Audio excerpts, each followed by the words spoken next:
दर्शनासाठी निघालो, पण पुढे काय झालं ते पहा. तर आजच्या दिवसाची सुरुवात झाली काल भैरव बाबाच्या दर्शनाने. सकाळी 6 वाजता आम्ही पोहोचलो, पण लाईन बघितल्यावर कळलं टाइम तो बहुत लगेगा.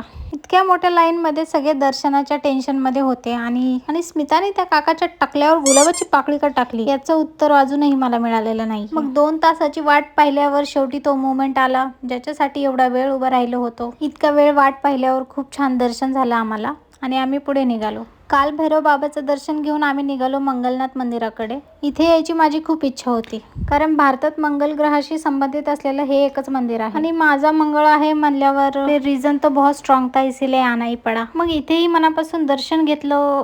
दर्शन तर मस्त झालं, पण आमच्या पोटाचं काय, कारण 3 दिवसापासून एकच प्रॉब्लेम रिपीट होतोय. भाई 3 दिवस झाले आम्ही कंटिन्यू फिरतोय, पण नाश्त्याच्या टाइमला जेवण मिळते और चाय का तो कोई नामो निशान ही नाहीये.